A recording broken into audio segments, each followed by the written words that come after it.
नमस्कार साथियों, मैं अनुष्का एक बार फिर से आप सभी का बहुत बहुत स्वागत और अभिनंदन करते हैं आपके अपने यूट्यूब चैनल साहित्य सहपाठी में। तो साथियों, आज मैं लेकर आई हूँ यूजीसी नेट के यूनिट 7 में लगी कहानी तीसरी कसम उर्फ मारे गए गुलफाम। इसके लेखक जो हैं फणीश्वरनाथ रेणु जी हैं। तो जैसे हम कहानी शुरू करने से पहले लेखक के कुछ महत्वपूर्ण जीवन परिचय के महत्वपूर्ण बिंदुओं पर चर्चा कर लेते हैं। जैसे फणीश्वरनाथ रेणु जी का जन्म 4 मार्च 1921 को बिहार के अररिया जिले में फारबिसगंज के पास आरोही हिगना गांव में हुआ था। ये धानुक बिरादरी से ताल्लुक़ रखते थे। उस समय वह पूर्णिया जिले में था। इनकी शिक्षा भारत व नेपाल में हुई। रेणु जी बिहार के कटिहार से गहरा संबंध था। शादी कटिहार जिले के हसनगंज प्रखंड अंतर्गत बलुआ ग्राम में काशीनाथ विश्वास की पुत्री रेखा से हुई थी। इन्होंने कुल 3 शादियाँ की थी। जैसे रेखा रेणु, पद्दा रेणु और लतिका रेणु थी। तो इन्होंने जो है इंटरमीडिएट की परीक्षा काशी हिंदू विश्वविद्यालय से 1942 में, इसके बाद वो स्वतंत्रता संग्राम में कूद पड़े थे। और इनकी जो प्रारंभिक शिक्षा थी वो फारबिसगंज, और जो मैट्रिक थी वो नेपाल के विराटनगर में रहकर की थी। तो इनकी जो रचनाएं हैं उसमें पंचलाइट है और तीसरी कसम और मारे गए गुलफाम, ये बहुत इनकी चर्चित कहानी है। ये जो इन्होंने हिंदी में जो अंचालिक कथा की नींव जो रेणु जी ने ही रखी थी, और ये अंग्रेजी के परम मित्र भी रहे थे। इनके उपन्यास में देख लेते हैं मैला आंचल, जो अंचालिक पृष्ठभूमि पर लिखा गया, इनका बहुत चर्चित उपन्यास है। और इसके अलावा इनके और हैं परती परिकथा है, जुलूस, ऋण जल, धन जल, पलटू बाबू रोड पर, कितने विवरण, जल प्रदाय, मुख्य क्या है, ठीक है, वन तुलसी की गंध, नेपाली क्रांत, बस। और तो चलिए अब देर न करते हुए कहानी की ओर चलते हैं। जितनी भी कहानी में महत्वपूर्ण पंक्तियाँ होंगी या स्थान होंगे या पात्र होंगे, उनको हम अंडरलाइन कर लेंगे। कहीं से भी क्वेश्चन बन सकता है। तो जो हैं पहले तो ये तीसरी कसम के महत्वपूर्ण बिंदुओं पर देख लेते हैं कि इसके जो ये कहाँ पे संकलित हुए थे। ये ठुमरी में 1959 में संकलित है। इनमें ठुमरी में जो है अन्य 9 कहानियाँ और भी हैं, जिसमें रसप्रिया हो गया नंबर 1 पर, नंबर 2 पे तीर्थोदक हो गया, नंबर 3 पे ठेस हो गया, नंबर 4 पे नित्यलीला हो गया, नंबर 5 पे पंचलाइट हो गया, नंबर 6 पे सिर पंचमी का सगुड़ हो गया, नंबर 7 पे हो गया तीसरी कसम और मारे गए गुलफाम, नंबर 8 पे लाल पान की बेगम, और नंबर 9 पे 3 बिंदिया। तो ये थे ठुमरी में संकलित जो 9 कहानियाँ अन्य हैं। और तो ये भी पूछ सकता है कि तीसरी कसम और मारे गए गुलफाम किस में संकलित है, तो ठुमरी में। इनके जो मुख्य पात्र हैं उनमें से देख लेते हैं। मुख्य पात्र में हीरामन और हीराबाई है। ये हीरामन जो है ये ग्रामीण जो गाड़ी वाला है, और हीराबाई जो है नौटंकी कंपनी में काम करने वाली लेडीज़ है, महिला है। अन्य पात्र में धुन्नीराम है, लाल मोहर है, पलट दास है, लहसनवा है, महुआ घटवारिन, एक जो गीत गाता है उसमें महुआ घटवारिन की जो कहानी बताता है उसमें नाम आता है मुनीम जी है। तो जो महत्वपूर्ण स्थान है उनके बारे में देख लेते हैं। चंपानगर है, फारबिसगंज है, विराटनगर है, खररिया शहर है। तो इतने ये स्थान आए थे, इसमें अभी आएंगे। तो चलो अब चलते हैं कहानी की ओर।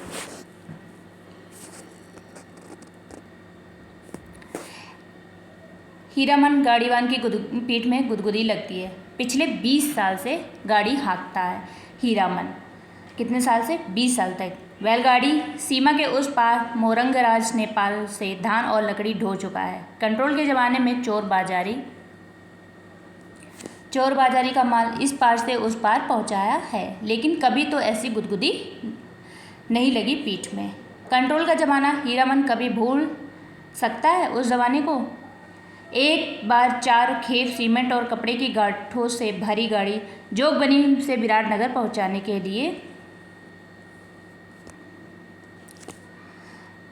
के बाद हीरामन का कलेजा पुख्ता हो गया था। फारबिसगंज का हर चोर व्यापारी उसको पक्का गाड़ीवान मानता। उसके बैलों की बड़ी गद्दी के बड़ी शेठ जी खुद करते अपनी भाषा में। क्या है? गाड़ी पकड़ी गई 5वीं बार। कितनी बार पकड़ी गई गाड़ी? 5वीं बार। सीमा के इस पार तराई में महाजन का मुनि उसी की गाड़ी पर गांठों के बीच चुक्की मुक्की लगाकर छिपा हुआ था। दरोगा साहब की 1.5 हाथ लंबी चोर बत्ती की रोशनी कितनी तेज होती है हीरामन जानता है। 1 घंटे के लिए आदमी अंधा हो जाता है। एक छटक भी पड़ जाए आंखों पर, रोशनी के साथ कड़कती हुई आवाज़, ये गाड़ी रोको साले, गोली मार देंगे। 20 गाड़ियाँ एक साथ कचकचाकर रुक गई। हीरामन ने पहले ही कहा था यह 20 बोएगा दरोगा साहब। उसकी गाड़ी में दुबके हुए मुनीम जीप पर रोशनी डालकर पिशाची हंसी हंसे, हा, मुंडा मजी ई ही, ये साला गाड़ीवान मुँह क्या देखता है रे, कम्बल हटाओ इसके मुंह पर से। हाथ की छोटी लाठी मुनीम जी के पेट में खोंचा मारते हुए कहा था, इस बोरे को रसाला। बहुत पुरानी अदावत होगी दरोगा साहब और मुनीम जी में, नहीं तो उतना रुपया कबूलने पर पुलिस दरोगा का मन ना डोले भला। 4,000 रुपये पर गाड़ी पर बैठे बैठे ही दे रहा था। कितने हजार? 4,000। लाठी से दूसरे बार खोचा मारा दरोगा ने तो 5,000 बोल दिया। फिर खोचा उतरो पहले। मुनीम को गाड़ी से नीचे उतारकर दरोगा ने उसकी आंखों पर रोशनी डाल दी। फिर 2 सिपाहियों के साथ सड़क से 20-25 रस्सी दूर झाड़ी के पास ले गए। गाड़ीवान और गाड़ियों पर 5-5 बंदूक वाले सिपाहियों का पहरा। हीरामन समझ गया इस बार निस्तार नहीं जेल। हीरामन को जेल का डर नहीं, लेकिन उसके बैल न जाने कितने दिनों तक बिना चारा पानी के सरकारी फाटक में पड़े रहेंगे, भूखे प्यासे, फिर नीलाम हो जाएंगे। भैया और भौजी को वह मुंह नहीं दिखा सकेगा। कभी नीलाम की बोली उसके कानों के पास गूंज गई, 1 2 3, दरोगा जी और मुनीम में बात पट नहीं रही थी शायद। हीरामन की गाड़ी के पास तैनात सिपाही ने अपनी भाषा में दूर सिपाही से धीमी आवाज़ में पूछा, का हो, मामला गोल हो कि का? फिर खैनी तंबाकू देने के बहाने उस सिपाही के पास चला गया। मतलब गाड़ी से हटकर सिपाही जैसे हटा। 1 2 3 4 गाड़ियों की आड़। हीरामन ने फैसला कर लिया। उसने धीरे से अपने बैलों के गले की रस्सियाँ खोल ली। गाड़ी पर बैठे बैठे दोनों को जुड़वा बांध दिया। बैल समझ गए उन्हें क्या करना है। हीरामन उतरा। जुती हुई गाड़ी में बांस की टिकटी लगाकर बैलों के कंधों को बहला गया। दोनों के कानों के पास गुदगुदी लगा दी और मन ही मन बोला, चलो भैया, जान बचेगी तो ऐसी सगड़ गाड़ी बहुत मिलेंगी। 1 2 3 और 9 2 11। मतलब हीरामन बैलों के साथ भाग गया। गाड़ियों की आड़ में सड़क के किनारे दूर तक घनी झाड़ी फैली हुई थी। दम साधकर तीनों प्राणियों ने झाड़ी को पार किया। बेखटक बेआहट, फिर 1 ले 2 ले दुलकी चाल। दोनों बैल सीना तान कर फिर तराई के घने जंगलों में घुस गए। राह सूंघते नदी नाला पार करते हुए भागे। पूछ उठाकर पीछे पीछे हीरामन रात भर भागते रहे थे तीनों जन, मतलब तीनों, 2 बैल और हीरामन। घर पहुंचकर 2 दिन तक बेसुध पड़ा रहा हीरामन। होश में आते ही उसने कान पकड़कर कसम खाई थी, अब कभी ऐसी चीज़ों की लदनी नहीं ला देगा। चोर बाजारी का माल, तौबा तौबा। पता नहीं मुनीम जी का क्या हुआ, भगवान जाने उनकी सग्गड़ गाड़ी का क्या हुआ। असली इस्पात लोहे की धुरी थी। दोनों पहिया तो नहीं, एक पहिया एकदम नया था। गाड़ी में रंगीन डोरियों के फंदे बड़े जतन से गुथे थे। 2 कस्में खाई उसने। एक, चोर बाजारी का माल नहीं ला देगा, ये इसकी पहली कसम थी, ये इम्पोर्टेंट है। और दूसरी, बांस की लदनी नहीं करेगा। अपने भाड़ेदार से वह पहले ही पूछ लेता है, चोरी चमारी वाली चीज़ तो नहीं है, और बांस लादने के लिए 50 रुपया भी तो कोई दे कोई। हीरामन की गाड़ी नहीं मिलेगी, दूसरी गाड़ी देखे। बांस लदी हुई गाड़ी से 4 हाथ आगे बांस का अगुआ निकला रहता और पीछे की ओर से 4 हाथ पिछुआ। काबू के बाहर रहती है गाड़ी हमेशा। सो बेकाबू वाली लदनी और खरैया शहर, अब ये शहर का नाम पड़ रहा है, खरैया शहर वाली बात। 30 पर बांस का अगुआ पकड़कर चलने वाले भाड़ेदार का महाभगवा नौकर उसकी नौकर लड़की स्कूल की ओर देखने लगा। बस मोड़ पर घोड़ा गाड़ी से टक्कर हो गई। उधर से मतलब घोड़ा गाड़ी आ रही थी और इधर बांस से लाते हुए गाड़ी जा रही थी, तो टक्कर हो गई। जब तक हीरामन बैलों की रस्सी खींचे तब तक घोड़ा गाड़ी की छतरी बांस के अगुआ में फंस गई। घोड़ा गाड़ी वाले ने तड़ातड़ चाबुक मारते हुए गाली दी थी। मतलब वो जब तक वो रस्सी खींचता तब तक उसने तड़ातड़ चाबुक से मारते हुए गाली भी दी। हीरा बांस की लदनी ही नहीं, हीरामन ने खरैया शहर की लदनी भी छोड़ दी। उसने बांस के साथ साथ खरैया शहर की भी लदनी छोड़ दी। और अब फारबिसगंज से मोरंग का बाड़ा ढोना शुरू किया तो गाड़ी ही पार। कई वर्षों तक हीरामन ने बैलों को आधी दारी पर जोता, आधा भाड़ा गाड़ी वाले का और आधा बैल वाले का।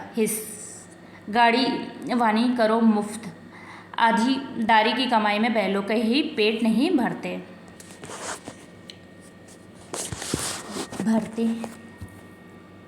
पिछले साल ही उसने अपनी गाड़ी बनवाई है। देवी मैया भला करे उस सर्कस कंपनी के बाग का। पिछले साल इसी मेले में बाग गाड़ी के ढोने वाले दोनों घोड़े मर गए। चंपानगर से फारबिसगंज, कहाँ से? चंपानगर से फारबिसगंज का मेला आने के समय सर्कस कंपनी के मैनेजर ने गाड़ीवान पट्टी में ऐलान करके कहा 100 रुपये भाड़ा मिलेगा। कितने रुपए? बाग गाड़ी ढोने के लिए 100 रुपये। 1-2 गाड़ीवान राजी हुए, लेकिन उनके बैल बाग गाड़ी से 10 हाथ की दूर से ही डर से डिगरने लगे, रस्सी तुड़ाकर भागे। हीरामन ने अपने बैलों की पीठ सहलाते हुए कहा, देखो भैया, ऐसा मौका फिर न हाथ आएगा। यही मौका है अपनी गाड़ी बनवाने का, नहीं तो फिर आधी दारी। अरे पिंजड़े में बंद बाघ का क्या डर? मोरंग की तरह इसे दहाड़ते हुए बाघों को देख चुके हो, फिर पीठ पर मैं तो हूँ। गाड़ी वालों के दलों में तालियां पटपटा उठी थी। एक साथ सभी की लाज रख ली हीरामन के बैलों ने। हुमक कर आगे बढ़ गए और बाग गाड़ी में जुट गए। एक एक करके सिर्फ दाहिने बैल ने जुतने के बाद ढेर सा पेशाब किया। हीरामन ने 2 दिन तक नाक से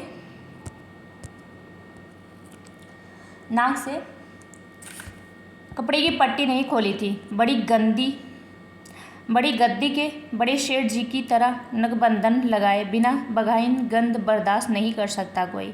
बाग गाड़ी की गाड़ीवानी की है हीरामन ने, कभी ऐसी गुदगुदी नहीं लगी पीठ में। आज रह रहकर उसकी गाड़ी में चंपा का फूल महक उठता। पीठ में गुदगुदी लगने पर वह अंगोछे से पीठ झाड़ लेता। हीरामन को लगता वह 2 वर्ष से चंपा नगर मेले की भगवती मैया उस पर प्रसन्न है। पिछले साल बाग गाड़ी जुट गई, नगद 100 रुपये भाड़े के अलावा बुताद, चाय, बिस्कुट और रास्ते भर बंदर, भालू और जोकर का तमाशा देख सो फोकट में। और इस बार यह जनानी सवारी, औरत है या चंपा का फूल, जब से गाड़ी महक रही है। कच्ची सड़क के एक छोटे से गड्ढे में गाड़ी का दाहिना पहिया बेमौके हिसकोला खा गया। हीरामन की गाड़ी से एक हल्की सिस की आवाज़ आई। हीरामन ने दाहिने बैल को दुआली से पीटते हुए कहा, साला क्या समझता है, बोरे की लदनी है क्या? आह, मारो मत। ये किसने? जो लेडीज बैठी हुई थी उसने बोला। अनदेखी औरत की आवाज़ में ने हीरामन को अचरज में डाल दिया। बच्चों की बोली जैसी महीन फेनू गिलासी बोली। मथुरा मोहन नौटंकी की कंपनी में लैला बनने वाली, लैला भी याद रखिएगा क्या बनने वाली थी, लैला बनने वाली हीराबाई का नाम किसने नहीं सुना होगा भला। लेकिन हीरामन की बात निराली है। उसने 7 साल तक लगातार मेलों की लदनी ला दी है, कभी नौटंकी थिएटर या बायोस्कोप सिनेमा नहीं देखा। लैला या हीराबाई का नाम भी नहीं उसने नहीं सुना कभी। देखने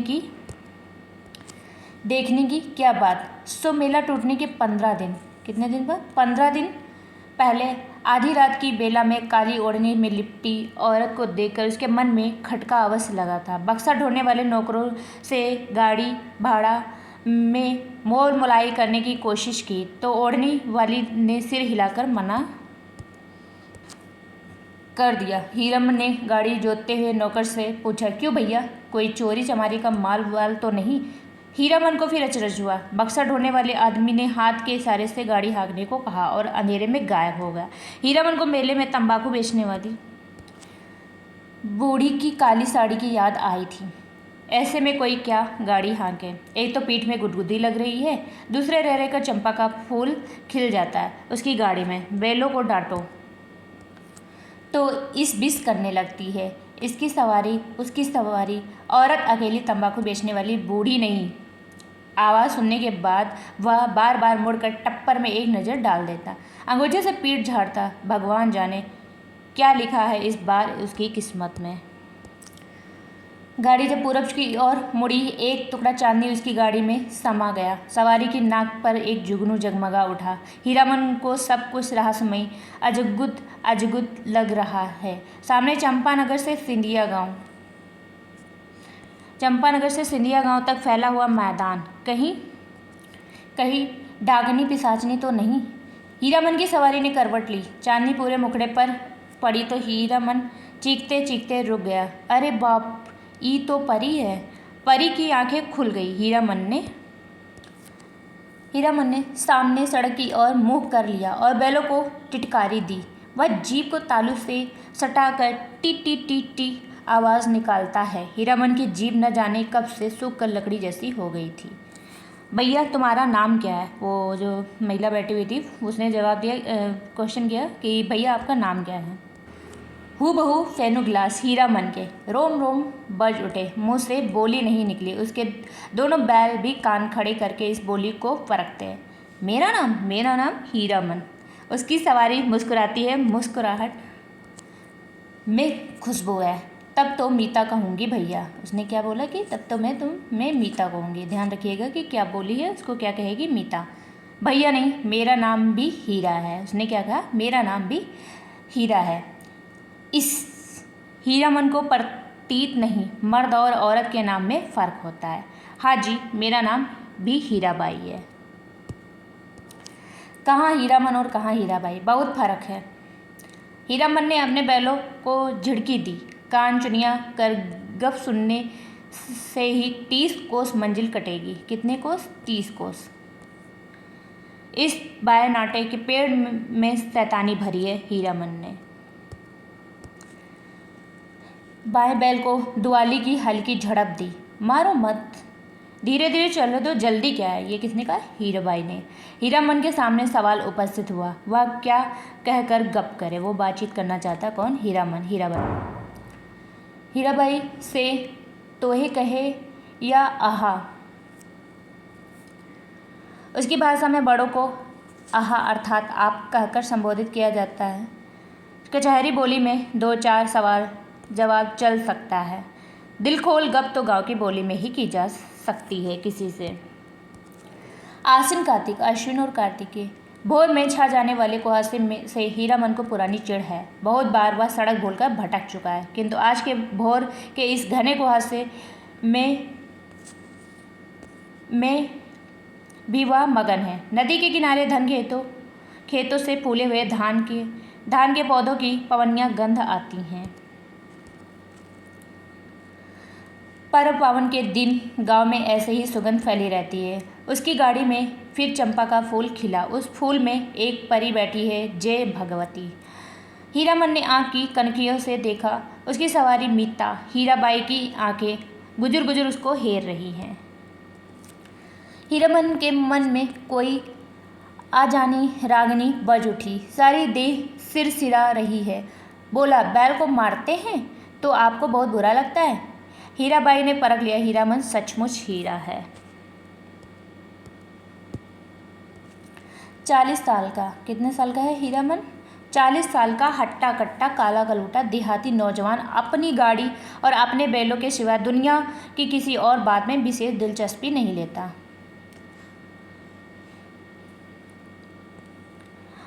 घर में बड़ा भाई खेती करता है, बाल बच्चे वाला आदमी है। हीरामन भाई से बढ़कर भाभी की इज्जत करता है, भाभी से डरता भी है। हीरामन की शादी हुई थी बचपन में। कब हुई थी? बचपन में। गौने की पहली ही दुल्हनिया मर गई। हीरामन को अपनी दुल्हनिया का चेहरा याद नहीं। दूसरी शादी ना करने के अनेक कारण हैं। भाभी की जिद, कुंवारी लड़के से ही हीरामन की शादी की जाएगी, शादी करवाएगी। कुंवारी का मतलब हुआ 5-7 साल की लड़की। कौन मानता है सरगा कानून? कौन लड़की वाला 2 ब्याहों को अपनी लड़की गरज में पड़ने पर ही दे सकता है? भाभी उसकी 3 शर्त करके बैठी है। 3 शर्त मतलब सो बैठी है। भाभी के आगे भैया की भी नहीं चलती। अब हीरामन ने तय कर लिया है शादी नहीं करेगा। कौन बलाए मोल लेने जाए? ब्याह करके फिर गाड़ी वानी क्या करेगा कोई, और सब कुछ छूट जाए। गाड़ी वानी नहीं छोड़ सकता हीरामन। हीराबाई ने हीरामन के जैसे निश्चल आदमी बहुत कम देखा है। पूछा, आपका घर कौन जिला में पड़ता है? कानपुर। कानपुर नाम सुनते ये हीराबाई कहाँ की थी? कानपुर जिले की। नाम सुनते ही जो उसकी हंसी छूटी तो बैल भड़क उठे। हीरामन हंसते समय से नीचा कर लेता है। हंसी बंद होने पर उसने कहा, वाह रे कानपुर, तब तो नागपुर भी होगा। क्या बोला? अरे कानपुर अगर है तो हाँ नागपुर भी होगा। और जब हीराबाई ने कहा कि नागपुर भी है तो वह हंसते हंसते दोहरा हो गया, वाह रे दुनिया, क्या क्या नाम होता है, कानपुर, नागपुर। हीरामन ने हीराबाई के कान के फूल को गौर से देखा। नाक की नक छवि के नक देखकर सिहर उठा लहू की बूंद। हीरामन ने हीराबाई का नाम नहीं सुना कभी। नौटंकी कंपनी की औरत को वह बाई जी नहीं समझता। कंपनी में काम करने वाली औरतों को वह देख चुका है। सर्कस कंपनी की मालकिन अपनी दोनों जवान बेटियों के साथ बाग गाड़ी के पास आती थी और बाघ को चारा पानी देती थी। प्यार भी करती थी खूब। हीरामन के बैलों को भी डबल रोटी बिस्कुट खिलाया था बड़ी बेटी ने। हीरामन होशियार था। कुहासा छटते ही अपनी चादर से टप्पर में पर्दा कर दिया। बस 2 घंटा, इसके बाद रास्ता चलना मुश्किल है। कार्तिक की सुबह की धूप आप बर्दाश्त नहीं कर सकेंगे। कजरी नदी के किनारे, कौन सी नदी पड़ी है? कजरी नदी के किनारे तंगछिया के पास गाड़ी लगा देंगे दोपहरिया काट कर। सामने से आती हुई गाड़ी को दूर से ही देखकर वह सतर्क हो गया। लीक और बैलों पर ध्यान लगाकर बैठ गया। राह काटते हुए गाड़ीवाले ने पूछा, मेला टूट रहा है क्या भाई? हीरामन ने जवाब दिया, वह मेले की बात नहीं जानता। उसकी गाड़ी पर बिदागी नैहर या ससुराल जाती हुई लड़की है। न जाने किस गांव का नाम बता दिया हीरामन ने। छत्तापुर पचीरा कहाँ है? दूसरे गाड़ी वाले ने पूछा कि ये छत्तरपुर पचीरा कहाँ? कहीं हो या लेकर आप क्या करिएगा? हीरामन अपनी चतुराई पर हंसा। पर्दा डाल देने पर भी पीठ में गुदगुदी लगती है। हीरामन पर्दे के छेद से देखता है। हीराबाई एक दिया सिलाई की डिब्बी के बराबर आईने में अपने दांत देख रही है। मदनपुर मेले में एक बार बैलों का नन्ही चित्ती कोड़ियों की माला ला दी थी। किस मेले से लाई गई थी कोड़ियों की माला? तो मदनपुर। हीरामन ने छोटी छोटी नन्ही कोड़ियों की बात। तंगछिया के 3 पेड़ दूर से ही दिखलाई पड़ते थे। तंगछिया में कितने पेड़ थे? 3 पेड़। हीरामन ने पर्दे को जरा सरकाते हुए कहा, देखिए यही है तंगछिया। 2 पेड़ जटामासी बड़ हैं और एक उस फूल का नाम क्या है आपके कुर्ते पर जैसा फूल छपा हुआ है वैसा ही खूब महकता है। 2 कोस दूर तक गंध आ जाती है। उस फूल को खमीरा तंबाकू में डालकर पीते भी हैं लोग। और उस अमराई की आड़ से कई मकान दिखाई पड़ते हैं। वहाँ कोई गांव या मंदिर। हीरामन ने बीड़ी सुलगाने के पहले पूछा, बीड़ी पिए आपको गंध तो नहीं लगेगी? वही है नाम लगर ड्योढ़ी। जिस राजा के मेले में हम लोग आ रहे हैं उसी का रियाद गोतिया है। जा रे जमाना। ये नाम लगर ड्योढ़ी याद रखिएगा। हीरामन ने जा रे जमाना कहकर बात को चाशनी में डाल दिया। हीराबाई ने टप्पर के पर्दे को तिरछा खोस दिया। हीराबाई की दंत पंक्ति, कौन जमाना? ठुड्डी पर हाथ रखकर साग्रह बोली। रामनगर ड्योढ़ी का जमाना क्या था और कैसे क्या हो गया? हीरामन गप रसाने का भेद जानता है। हीराबाई बोली, तुमने देखा था वह जमाना? देखा नहीं सुना है, राज कैसा गया, बड़ी बड़ी हैफ वाली कहानी है। सुनते हैं घर में देवता ने जन्म लिया है, कहिए भला देवता आखिर देवता है या नहीं। इंद्रासन छोड़कर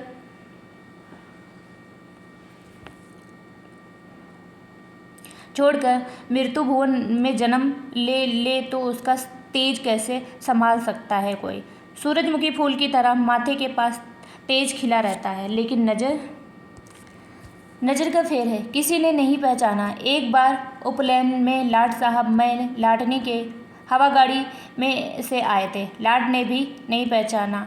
आखिर लटनी ने सूरजमुखी तेज देखते ही बोल उठी, ये मैन राजा, अब सुनो, यह आदमी का बच्चा नहीं देवता है।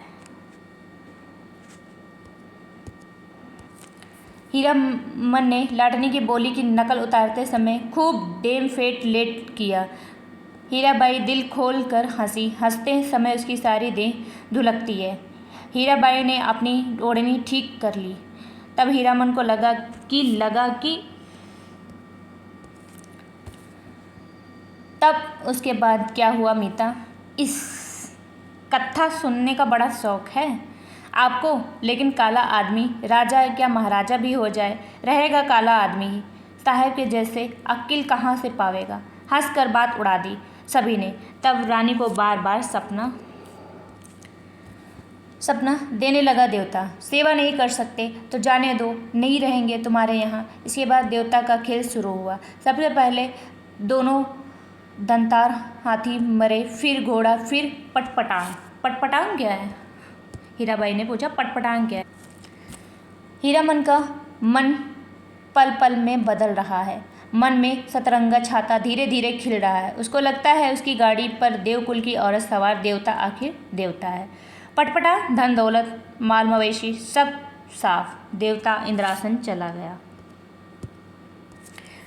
हीराबाई ने ओझल होते हुए मंदिर के कंगूरे की ओर देखकर लंबी सांस ली। लेकिन देवता ने जाते जाते कहा, इस राज में कभी एक छोड़कर दो बेटा नहीं होगा।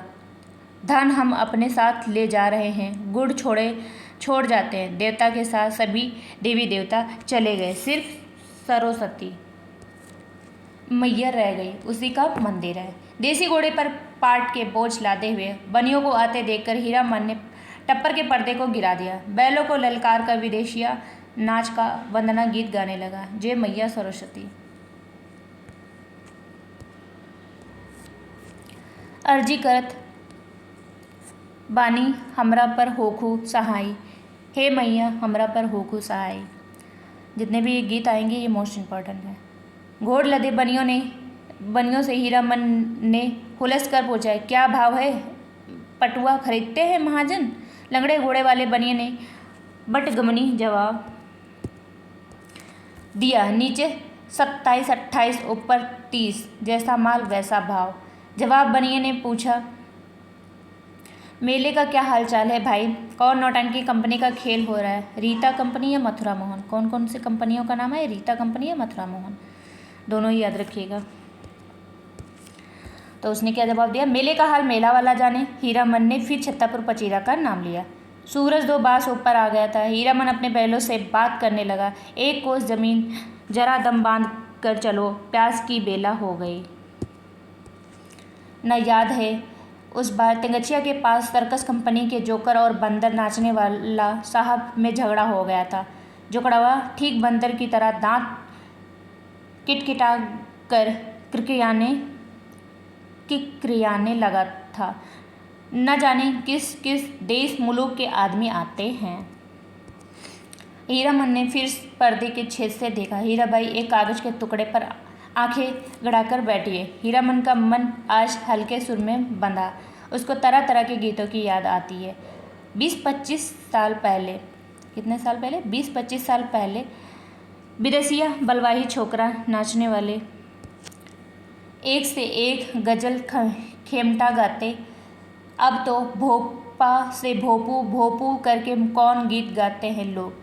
जा रे जवाना, छोकरा नाच के गीत की याद आई हीरामन को। सजनवा वैरी हो गयो हमारो। सजनवा, अरे चिट्ठिया हो तो सब कोई बाँचे चिटिया हो तो, हाय करमवा होए करमवा, कोई न बाँचे हमारो सजनवा हो करमवा कमरवा हो। गाड़ी की बल्ली पर उंगलियों से ताल देकर गीत को काट दिया हीरामन ने। छोकरा नाच के मनुआ नटुआ का मुंह हीराबाई जैसा ही था। कहाँ चला गया वह जमाना। हर महीने गांव में नाचने वाले आते थे। हीरामन ने छोकरा नाच के चलते अपनी भाभी की न जाने कितनी बोली ठोली सुनी थी। भाई ने घर से निकल जाने को कहा था। आज हीरामन पर माँ सरस्वती सहाय है। लगता है हीराबाई बोली, वाह कितना बढ़िया गाते हो तुम। हीरामन का मुंह लाल हो गया। वह सिर नीचा करके हंसने लगा। आज तिगछिया पर रहने वाले महावीर स्वामी की सहाय। हीरामन पर तिगछिया के नीचे एक भी गाड़ी नहीं, हमेशा गाड़ी और गाड़ी वालों की भीड़ लगी रहती है। यहाँ सिर्फ एक साइकिल वाला बैठा कर सुस्ता रहा था। महावीर स्वामी को सुमर कर हीरामन ने गाड़ी रोकी। हीराबाई पर्दा हटाने लगी। हीरामन ने पहली बार आंख से आंख की हीराबाई से। साइकिल वाला इधर की टकटकी लगाकर देख रहा है। बैलों को खोलने के लिए पहले बांस की टिकटी लगाकर गाड़ी को टिका दिया। फिर साइकिल वाले की ओर बार बार घूरते हुए पूछा, कहाँ जाना है मेला? कहाँ से आना हो रहा है? बिशनपुर से। कहाँ से पूछा? बिशनपुर से। बस इतनी ही दूर में थसा कर थक गए? जा रे जवानी। साइकिल वाला दुबला पतला नौजवान मिनमिना कर कुछ बोला और बीड़ी सुलगाकर उठ खड़ा हुआ। हीरामन दुनिया भर की निगाह से बचाकर रखना चाहता था हीराबाई को। उसने चारों ओर नजर दौड़ाकर देख लिया, कहीं कोई गाड़ी या घोड़ा नहीं। कजरी नदी की दुबली पतली धारा तिगछिया के पास आकर पूरब की ओर मुड़ गई। हीराबाई पानी में बैठी हुई भैंसों और उनकी पीठ पर बैठे हुए बगलों को देखती रही। हीरामन बोला, जाइए घाट पर मुंह हाथ धो आइए। हीराबाई गाड़ी से नीचे उतरी। हीरामन का कलेजा हीरामन का कलेजा धड़क उठा। नहीं नहीं, पाँव सीधे हैं, टेढ़े नहीं। लेकिन तलुआ इतना लाल क्यों है? हीराबाई घाट की ओर चली गई। गांव की बहू बेटी की तरह सिर नीचा करके धीरे धीरे। कौन कहेगा कि कंपनी की औरत है? औरत नहीं, लड़की, शायद कुमारी ही है, वो अंदाज़ा लगा रहा। हीरामन टिकटी पर टिकी गाड़ी पर बैठ गया। उसने टप्पर में झाँक कर देखा। एक बार इधर उधर देख कर हीराबाई तकिए पर हाथ रख दिया। फिर तकिए पर केहनी डालकर झुक गया। झुकता गया, खुशबू उसकी देह में समा गई। तकिए के गिलाफ पर कड़े फूलों को उंगलियों से छूकर उसने सूंघा। हाय रे हाय, इतनी सुगंध! हीरामन को लगा एक साथ 5 चिलम गांजा फूंक कर वह उठा है। हीराबाई के छोटे आईने में उसने अपने मुंह देखा। आंखें उसकी इतनी लाल क्यों हैं? हीराबाई लौटकर आई तो उसने हंसकर कहा, अब आप गाड़ी का पहरा दीजिए, मैं आता हूँ तुरंत। हीरामन ने अपना सफरी झोली से सहेजी हुई गंजी निकाली, गमछा झाड़कर कंधे पर लिया और हाथ में बाल्टी लटकाकर चला। उसके बैलों ने बारी बारी से हुक हुक करके कुछ कहा। हीरामन ने जाते जाते उलट कर कहा, हाँ हाँ, प्यास सभी को लगी है, लौटकर आता हूँ तो घास दूंगा, बदमाशी मत करो। बैलों ने कान हिलाए। ना धोकर कब लौटा हीरामन हीराबाई को नहीं मालूम। कजरी की धारा को देखते देखते उसकी आंखों में रात की उचटी हुई नींद लौट आई। हीरामन पास के गांव से जलपान के लिए दही चूड़ा पानी चीनी ले आए। उठिए, नींद तोड़िए, 2 मुट्ठी जलपान कर लीजिए। हीराबाई आंखें खोलकर अचरज में पड़ गई। एक हाथ में मिट्टी के नए बर्तन में दही केले के पत्ते, दूसरे हाथ में बाल्टी भर पानी, आंखों में आत्मीयतापूर्ण अनुरोध। इतनी चीज़ें कहाँ से ले आए? हीराबाई पूछ रही, इतनी चीज़ें हीरामन से कहाँ से ले आए? इस गांव का दही नामी है, चाह तो फारबिसगंज जाकर ही पाइएगा। हीरामन की देह की गुदगुदी मिट गई। हीराबाई ने कहा, तुम भी पत्तल बिछाओ। क्यों, तुम नहीं खाओगे तो समेट कर रख लो अपनी झोली में, मैं भी नहीं खाऊंगी। इस हीरामन लजाकर बोला, अच्छी बात, आप भी पी लीजिए। पहले पीछे क्या, तुम भी बैठो। हीरामन का जी जुड़ गया। हीराबाई ने अपने हाथ से उसका पत्तल बिछा दिया, पानी छीट दिया, चूड़ा निकाल कर दिया। इस धन है हीरा मन ने देखा, भगवती मैया भोग लगा रही हैं, लाल होठों पर गोरस का परस, पहाड़ी तोते को दूध भात खाते देखा है। दिन ढल गया, टप्पर में सोई हीराबाई और ज़मीन पर दरी बिछाकर सोए हीरामन की नींद एक ही साथ खुली। मेले की ओर जाने वाली गाड़ियाँ तिंगछिया के पास रुकी हैं, बच्चे कचर पचर कर रहे हैं। हीरामन हड़बड़ाकर उठा, टप्पर के अंदर झाँक कर इशारे से कहा, दिन ढल गया। गाड़ी में बैलों को जोतते समय उसने गाड़ी वालों के सवालों का कोई जवाब नहीं दिया। गाड़ी हाँकते हुए बोला, सिरपुर बाजार के अस्पताल की डगडराइन है, रोगी देखने जा रही हैं, पास ही कुड़मा गांव। हीराबाई छतरपुर पचीरा का नाम भूल गई। गाड़ी जब कुछ दूर आगे बढ़ गई तो उसने हंसकर पूछा, पत्तापुर पचीरा? हंसते हंसते पेट में बल पड़ जाए। हीरामन के पत्तापुर पचीरा, हा हा हा, वे लोग पत्तापुर पचीरा के ही गाड़ीवान थे। उनसे कैसे कहता ही। हीराबाई मुस्कुराती हुई गांव की ओर देखने लगी। सड़क तिंगछिया गांव के बीच से निकलती है। गांव के बच्चों ने पर्दे वाली गाड़ी देखी और ताली बजाकर रटी हुई पंक्तियों को दोहराने लगे। क्या? लाली लाली डोलिया में लाली रे दुल्हनिया पान खाए। हीरामन हंसा, दुल्हनिया? लाली लाली डोलिया, दुल्हनिया पान खाती है? दुल्हा की पगड़ी के मुंह पोंछती है। ओह दुल्हनिया, तिंगछिया गांव के बच्चों को याद रखना, लोटती बैर गुड़ का लड्डू लेती आइयो, लाख बरिस तेरा दुल्हा जाए। कितने दिनों का हौसला पूरा हुआ है। हीरामन का ऐसे कितने सपने देखे हैं उसने। वह अपनी दुल्हनिया को लेकर लौट रहा है। हर गांव के बच्चे तालियां बजाकर गा रहे हैं। हर आंगन में से झांक कर देख रही हैं औरतें। मर्द लोग पूछते हैं, कहाँ की गाड़ी है, कहाँ जाएगी? उसकी दुल्हनिया डोली का पर्दा उठाकर सरका कर देखती है। और भी कितने सपने। गांव से बाहर निकलकर उसने कनखियों से टप्पर के अंदर देखा। हीराबाई कुछ सोच रही है। हीरामन भी किसी सोच में पड़ गया। थोड़ी देर के बाद वह गुनगुनाने लगी, सजन रे झूठ मत बोलो, खुदा के पास जाना है। ये पंक्तियाँ जरूर याद रखिएगा जो कम गीत वाली हैं। नहीं हाथी नहीं घोड़ा नहीं गाड़ी, वहाँ पैदल ही जाना है, सजन रे झूठ मत बोलो। हीराबाई ने पूछा, क्यों मीता, तुम्हारी अपनी बोली में कोई गीत नहीं क्या? हीरामन अब बेखटक हीराबाई की आंखों में आंखें डालकर बात करता है। कंपनी की औरत भी ऐसी होती है। सर्कस कंपनी की मालकिन मैम थी, लेकिन हीराबाई गांव की बोली में गीत सुनना चाहती हैं। वह खुलकर मुस्कुराया। गांव की बोली में आप समझिएगा।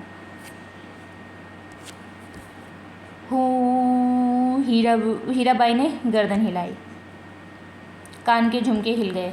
हीरामन कुछ देर तक बैलों को हाँकता रहा चुपचाप, फिर बोला, गीत जरूर ही सुनिएगा, नहीं मानिएगा।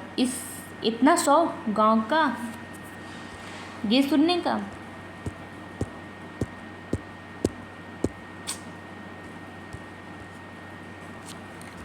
आपको अब लीक छोड़नी होगी। चालू रास्ते में कैसे गीत गा सकता है कोई?